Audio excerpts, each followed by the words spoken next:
10 years seems like a long time, until you suddenly look back and realize it's all passed you by. When walking down memory lane, there can often be something of a bittersweetness. It's a feeling I've grown accustomed to over the past decade, as every year I like to look back at the start of my journey here on YouTube. Hello there, I'm Ree, and this is my 10th year making content on this platform. I've come a long way since 2016, and those that know me from my other channel, Metro Bearings, might be surprised to learn I've been making content for so long.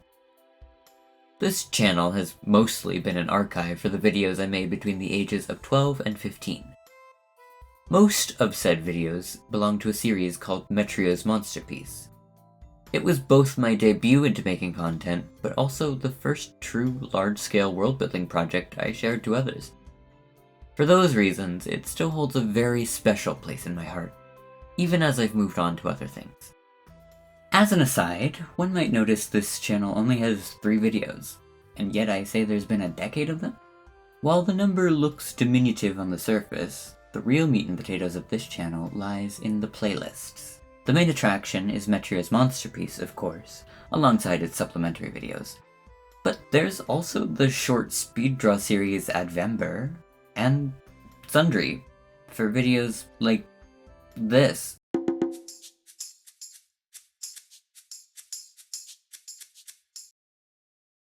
I chose to do this mainly for a clean slate. With all the videos out in the open, it felt like a bunch of paper was strewn across the floor. The playlists simply take that paper and put it all into neat little folders for easy viewing. It serves a dual purpose, too. If I ever get back into making stuff here, the juxtaposition between new content and old can be a little less harsh. Being up front, this video could have been a lot of things. It started as a complete analysis of the entire series and any other material I could find. That script has quickly gotten out of hand, though, so I've decided to make it into its own essay. That way, I can give it the time and effort it really deserves. So for this video, I want to talk about this channel and my journey as a creative.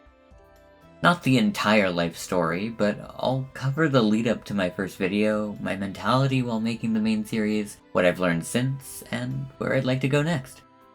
So, without further ado, let's begin, shall we?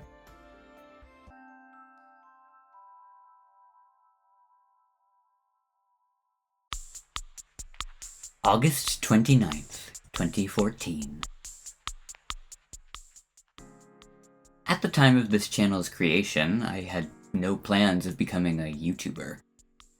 But as more time went on, the more content I watched, the more channels I subscribed to, the gears began to turn. When I discovered speed draws, time-lapse footage of ink pen doodles in particular, I was kind of obsessed. Ever since I could hold a crayon, I've been expressing myself through artwork. The thought of someone sharing that with the world, it was inspiring. I wanted to give it a try. My first idea for a YouTube brand was called Doodle Palace, and its style was very cutesy and complex. While I never made it reality, I did find this old artwork from the time. Alas, while I was passionate, I was also deeply anxious, which held me back. Around the same time, I started playing a little mobile game called My Singing Monsters. The game still has a very special place in my heart, but my young mind was particularly fascinated by its pattern. My Singing Monsters follows a lot of patterns in its game design, but new players see what drew me in right at the start. For the uninitiated, the beginning is quite simple. The game introduces you to a monster who plays this little conga sound. This monster represents an element, Earth. Then you buy another one whose element is cold. Simple enough, but then they introduce a breeding mechanic. Take the two monsters and create something entirely new with both of their elements combined. This mechanic isn't anything groundbreaking on its own, but each new monster adds a unique piece to the greater song. It then expands from 2 elements to 3 to 4 to even more, with each new combination creating a new character with their own part to play. I was entertained by what the game had to offer, but enthralled by the possibilities of such a system. Sometime that year, I discovered the overlap between these two worlds. While certainly humble back then, there was something of a community of fans on YouTube, making videos not only on the game itself, but playing around with fan content too. Duets of monsters who played nice together in-game, covers of its many songs, and even entirely new monsters. It was that last type that captured my attention the most. Finally, a group of people I could look up to who wouldn't make fun of this interest, but who shared it. This could be my chance to make friends! Needless to say, that didn't happen overnight. I don't quite remember when, but sometime within the next year or two, I stumbled upon a channel named Almighty Mattie. Up until this point, fan-made content always had the musical aspect tied to it. Back then, I didn't know the first thing about making music of my own, so I was too intimidated to make anything myself. That was until I saw Mattie's videos. I was particularly fond of his monster showcases, as he called them. And they were exactly that. Showcasing purely character design, with elements and little blurbs attached to each. The videos were mostly unedited, which, to my young mind, was eye-opening. Suddenly, the barrier to entry was entirely within skills I had already developed. I was just given a hand-me-down iPhone 4 for my birthday, too, so I had everything I needed to jump in and show off something of my very own.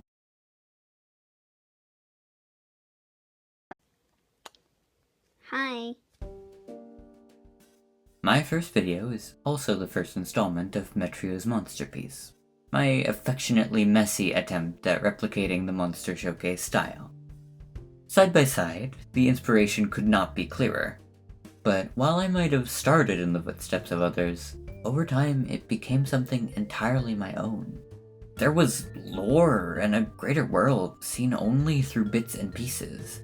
As I said, this was also a large-scale world-building project, and I have multiple sketchbooks entirely dedicated to it. It takes place on the planet Plaques, and is a pseudo-sci-fi take on my singing monsters, mostly without the singing part. Honestly, though, that's all you really need to enjoy the videos. To anyone inclined to partake in some archaeology, Metrio's Monster Piece is best taken at face value. While the series itself was certainly scuffed, it was charming. I am still quite fond of these little guys, and I've grown enough to find the videos endearing instead of embarrassing. It's also kind of fascinating to look back and see myself grow up, now that I know the hand of cards I was dealt. That is to say, at the time of recording, I hadn't yet found all the spices in my brain. Throughout its runtime, engagement on this channel has always been kind. I think the closest thing to an even vaguely negative comment was ... which, needless to say, I was devastated by. But that's not to say I didn't have haters. Just that they weren't in the comment section. I thought that my self-awareness was witty and humble, but in reality it was just kind of sad. I thought my voice in particular was so annoying, to the point where, in my revisits following the series' conclusion, I would have the videos on mute. A disservice, I think, to the original work. As Monster Piece continued, what started as passion over time became obligation, which led to burnout. Especially as I was juggling it with other responsibilities. That burnout, which I so kindly called laziness, eventually led to the series' end. For the 3rd anniversary, I decided to make its finale. But I wouldn't let it go out that easily. A year after Monster Piece ended, I decided to revisit it with some structure. This behemoth of a Google Sheet was used to track my progress for Metrio's Remonster Piece. It contains combinations for a monster class with 16 elements, but saying that is a little misleading. There are actually only 16 quads, and technically only 10 quints. Even with those limitations, there were a total of 723 monster combinations. I tried, but I don't think I even sketched a quarter of those. Which is to say nothing about Remonster Piece itself. It was supposed to be a series after all, but fate is fickle. As I was making episode 2, the speed paint footage was corrupted for many of the monsters I drew. That alone killed the wind in my sails. doomed to be another thing lost to time. As years passed, I continued putting thought into the world.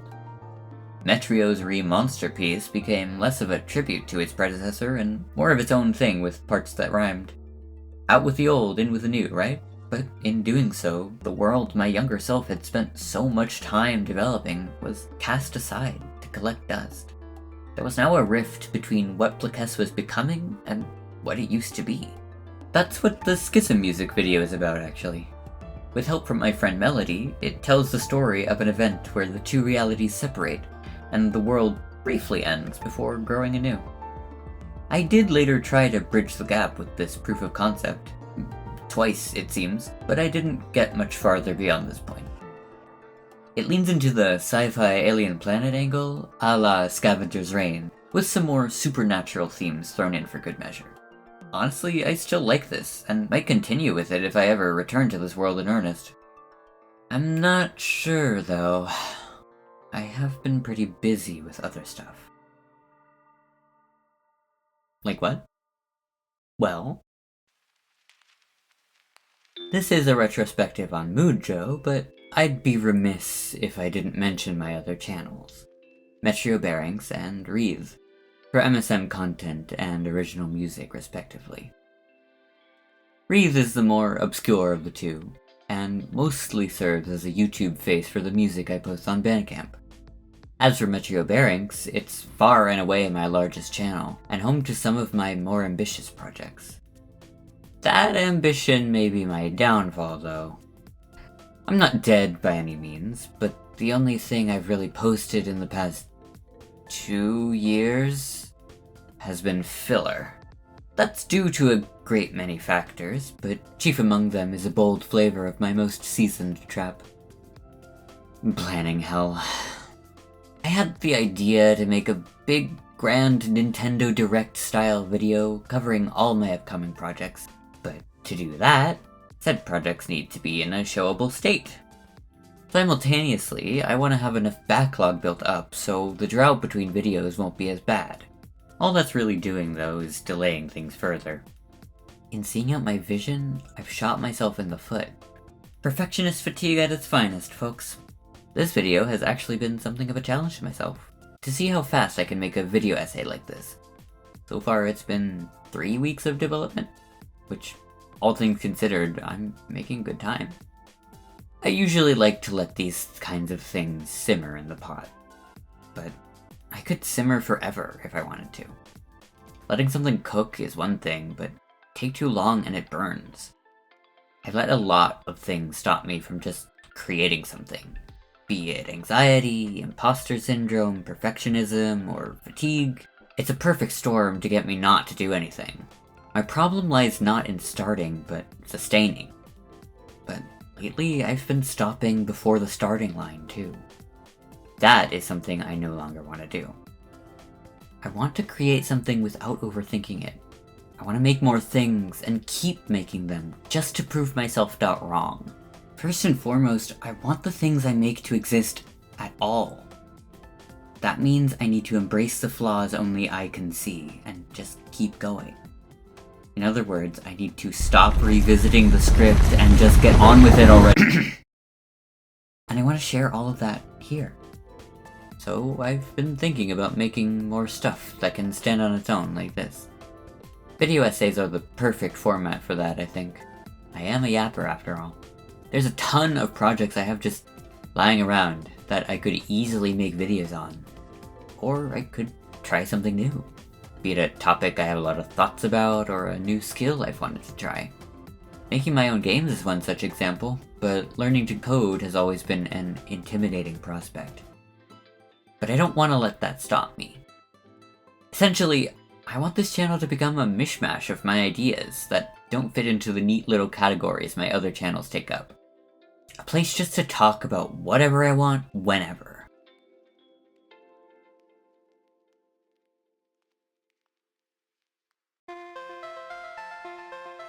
I'd like to thank anyone who's made it this far. This was a very personal thing to make, but I hope some of my ramblings have rung true. If you too have a project you've been simmering on for ages, I'd love to hear about it in the comments. Maybe it'll reignite a spark. Who knows? I will say, my hopeful ideas are just that. Ideas. No matter how sparkly and shiny, I am trying to keep a dose of reality in my planning. So I don't know if there's necessarily going to be a timeline to any of this. Especially since I'm going to be doing all of this in my free time, which I'll have a lot less of in the future. That being said, I do have plans for videos I'd like to make next. Specifically the Monster Piece retrospective and an introduction to the card game I've been designing. Yeah, that may have been eating up all my time, but we don't have to think about that. Regardless, if you liked what you saw and wanted to stick around, I would really appreciate it. I know every YouTuber says stuff like this, but seriously, a little support goes a long way. Even if I'm not doing this for number go up, it still feels nice to know people are out there watching along. And that's really all I wanted to say. I hope you'll join me on this upcoming journey, and I hope you keep walking along your own. For now, though, it looks like I must bid you all farewell. May your travels be safe and your fortune be ever good, for everything is working out.